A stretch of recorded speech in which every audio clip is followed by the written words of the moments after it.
Hey guys, welcome back. Hope you had a great weekend. What I want to talk about today is WORX. This is a ticker that popped up really quickly on our watch list and then became probably the most tradable ticker into the market open, then it got halted, and now it's selling off a little bit.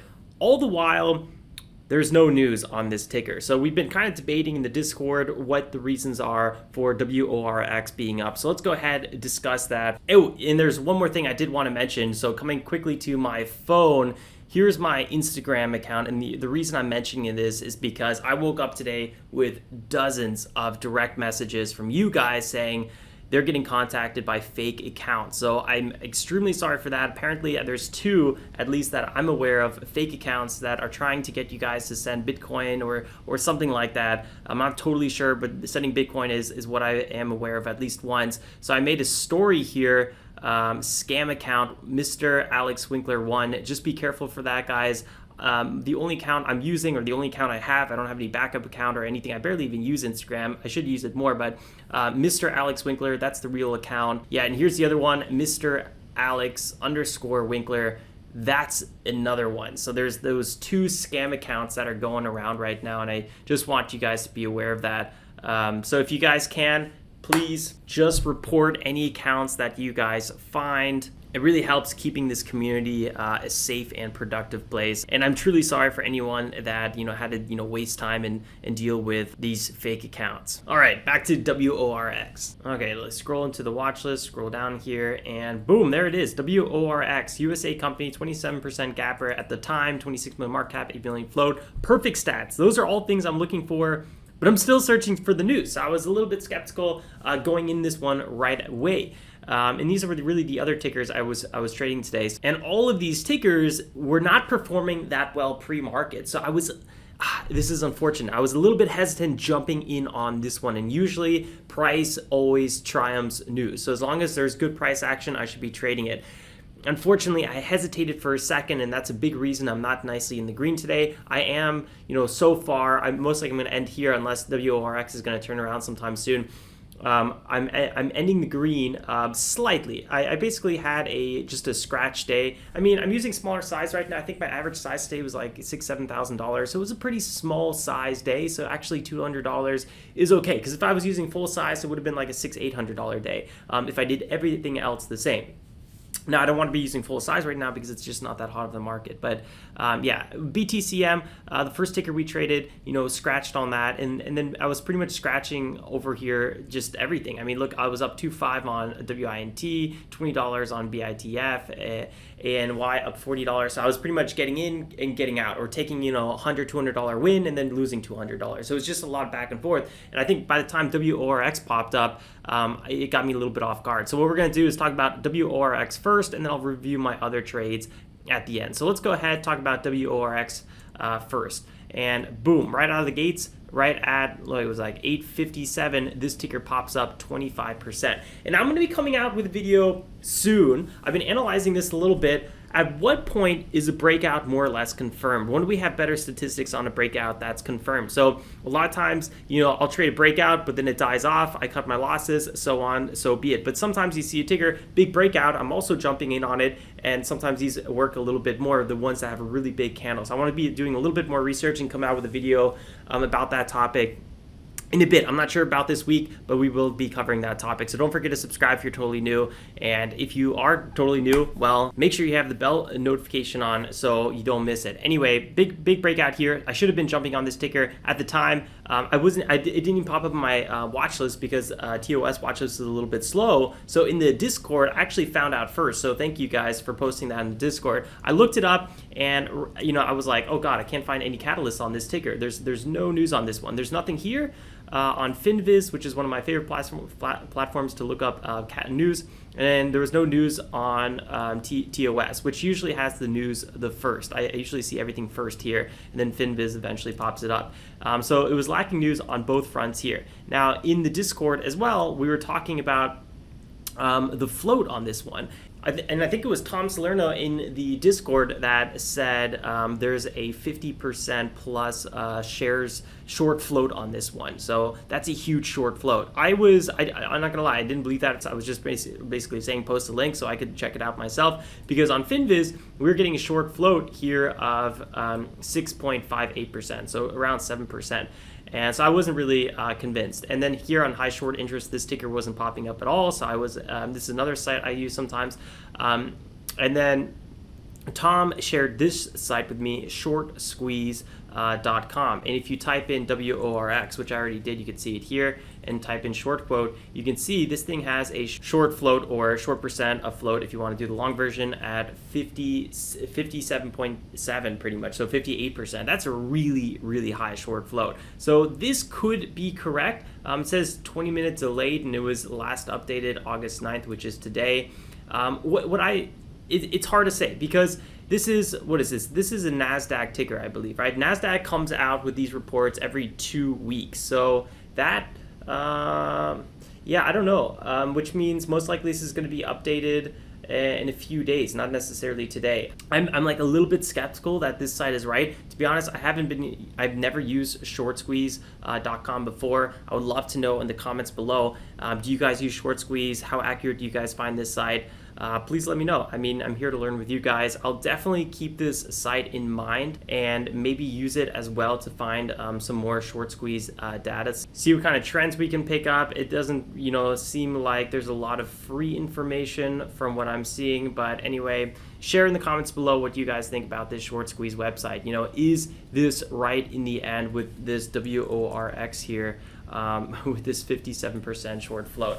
I don't know. I'm a little bit skeptical, but hey, anything's possible. Obviously, there's a reason WORX is trading the way it's trading today, and maybe it's because there's a massive squeeze going on. We've had kind of multi-day runner here, and we do have earnings coming up tomorrow, so there could be a little bit anticipation in terms of that. This is a ticker, though, we've traded many times in the past, and it's a ticker definitely with some back holders, so we want to be careful going forward with WORX if you're looking to hold overnight, because that is definitely something I would be a little bit worried about. Anytime these tickers pop up after a big squeeze like this, or just a big move, and there's a lot of back holders, probably between 810, maybe even around 1488, whoever bought up there, and they see this ticker popping up and they just want to be selling into it. That's why a lot of these first premature moves didn't actually end up running so well, because there's a lot of sellers, and you feel those sellers on the order book a lot of the time, and I think that's why it's dumping right now. I'll be interested to see if we pop back above 4.5 and where we're going to go from there. But for now, I'm going to be a little bit careful with trading WRX. I had a red week last week, and so I'm basically red for the month right now, which is never a fun place to be. It's already August 9th, so I'm going to be taking a little bit more careful. I'll probably wrap in small green day as it is, and then kind of go from there. Start wiggling my way out of the hole a little bit, but these are the classic tickers that I usually get quite aggressive on. That's a little bit more my style, and unfortunately we're not in the market where being a kind of aggressive momentum trader is exactly paying out right now. So let's talk about some of these other tickers so you get a little bit better example. We could start with BTCM, which I believe is a Chinese ticker here. Yeah, so we have BTCM, one of the Bitcoin mining tickers. We have BITF, another mining ticker. This is a Canadian one. We have WINT popping up on financial news. This was the only biotech actually popping up, so on a totally different catalyst. And then we have another ticker popping up on also crypto related news. So most tickers right now are all crypto related tickers, which totally makes sense because of the massive crypto rally. And if you guys are holding coin like I am in my investment portfolio, I mean, it's been a beautiful rally on all fronts. Anyway, with BTCM, this is a classic ticker. I was trying to get a little bit more aggressive on here. I also missed this first 20% rally. Start jumping in on this area. I actually try to take profits right away to buy a little bit more on this dip. Missed taking my profits, and just keep selling off the whole time. So that was a little bit annoying. I did one little trade in this area, which made back some of my losses, but overall BTCM just kept on dying off. So not really too interesting. WINT, this is the biotech that we were talking about. Did a tiny trade on this one, and when it looked like it found a little bit of a bottom, and I was hoping maybe we're gonna have a retest of 2.5. Anyway, you can kind of feel sellers came in again, so I didn't trade this one. And I mean, look at this this volume here. It's just a disaster. So I was talking to Discord Discord, maybe dip trading this one a little bit.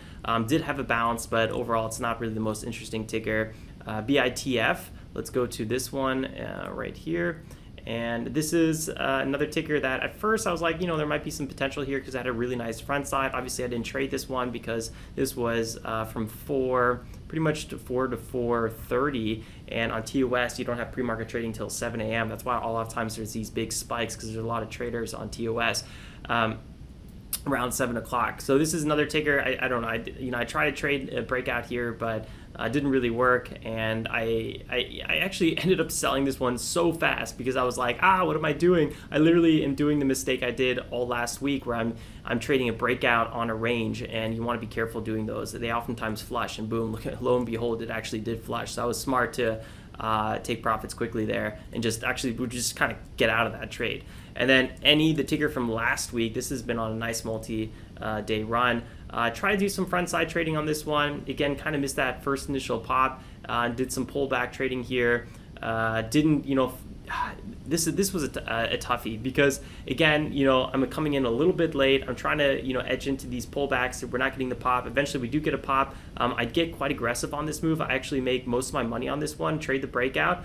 But then I think I gave back profits somewhere on this ticker. I think it was right here. I gave back profits again, try to edge into the pullback, but then we didn't get resolution. So I don't know, a little bit of my fault for getting so aggressive so late on this ticker, but I don't know. You got to trade to make money, and yeah, unfortunately, we haven't had the best resolution until literally WORX pops across our screen and then has an amazing rally. So what I should have been doing is just constantly buying into this one. You don't really want to wait for the pullback on a breakout because you just don't know how high it's going to go before it starts pulling back. And even if it does start pulling back, doesn't mean that you might be trying to wait here closer to VWAP and miss your entry at 7.7, and it's just going to be a disaster. So you do fairly want to get aggressive on these tickers. That's actually how I made my money today as well on WORX. I was careful here, but the second buyers came in and this was moving to the upside and we had this big green candle, I wasn't waiting for a pullback. I started jumping in on this ticker very quickly. Now we got rejected here twice, and that's why I sold, but I could have held a little bit longer. If I was like a true trend follower, for example, you're supposed to hold until the trend is reversed. Now I feel like with day trading it's a little bit different because it's just too quick for that, and I think you're always gonna give back way too much profits and probably end in the red, because there's so many times I'm up 4, 5, 6%, and then boom, especially in the beginning when we were doing the $25,000 challenge, where I only had 3 trades a day, and I would hold on to these tickers hoping, or I was like, oh man, I only have one more trade today, so let me make it a home run. Well, I was up 4, 5, 6%, should have taken profits, and then all of a sudden I ended up closing for like a 1, 2% loss. So for me, what works a lot better is taking profits and then buying back usually. Now it's not perfect because sometimes I miss the big move to the upside, so it's something I'm personally still working on. But in terms of like being a total trend follower, it's a tough thing with day trading. I think for swing trading and stuff like that, it makes a lot more sense, but that's a whole different tangent. Anyway, that's a little bit my rant today on WRX. I think it seems like there's definitely some sort of squeeze going on. It had that heavy duty halt right here at around 4.4. On a circuit breaker halt, but there's no pending news or anything like that. It doesn't seem that I've missed anything for now, but I gotta say it's on a healthy uptrend, so who knows, if we can break it back above 5, I think we're gonna run to 7 or 8 pretty quickly, and then we'll see where it goes from here. But nothing is guaranteed at the moment. That's all for this video. I hope you enjoyed. Don't forget to drop a like on the way out. It's the easiest way to support the channel. Subscribe if you're new, and like always guys, stay safe and make some awesome trades. Happy start to the week everyone. Ciao ciao.